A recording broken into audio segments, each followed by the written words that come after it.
L'espéranto, malgré sa jeunesse, a presque le double d'âge. Depuis le 26 juillet 1887, du haut de ses 131 ans, la langue internationale du docteur Espéranto, pseudonyme de Louis-Lazare Zamenhof, est devenue la seule langue du monde permettant une communication équitable entre les citoyens. L'espéranto est une langue du monde.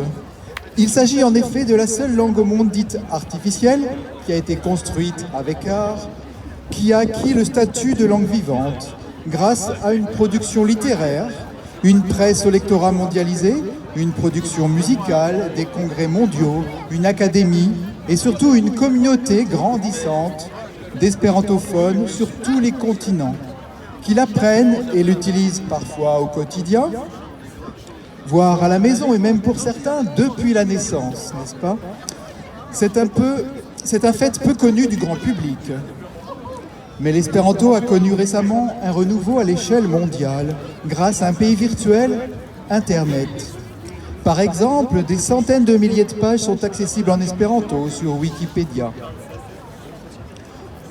Entre les cours en ligne et les applications pour téléphone, plusieurs millions de personnes se forment à l'heure actuelle simultanément à l'espéranto. Ce succès a rendu nécessaire le lancement d'une application au gentil nom d'Amikumu, Fais-toi des amis, afin de rencontrer les autres espérantophones de son quartier, de sa ville ou de son lieu de voyage, de déplacement. Donc l'espéranto est une langue du monde, mais c'est aussi une langue équitable entre les citoyens.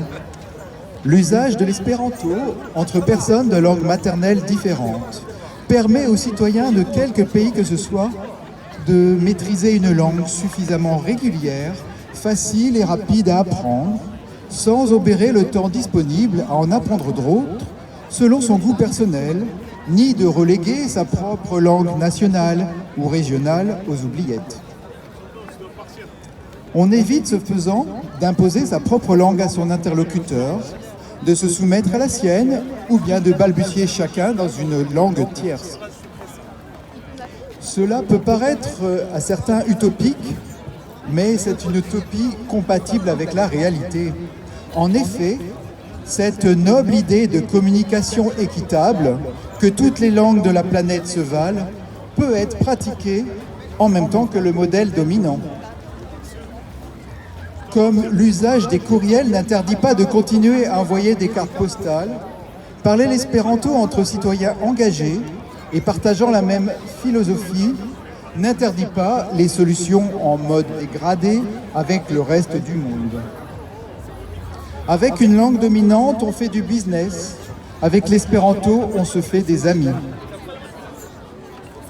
C'est pourquoi, en tant que représentant d'Espéranto France, affilié à l'Association mondiale d'espéranto, moi-même enregistré comme citoyen du monde depuis environ 25 ans, je conclurai en disant « Vive les citoyens du monde et vive l'espéranto ». Merci de votre attention.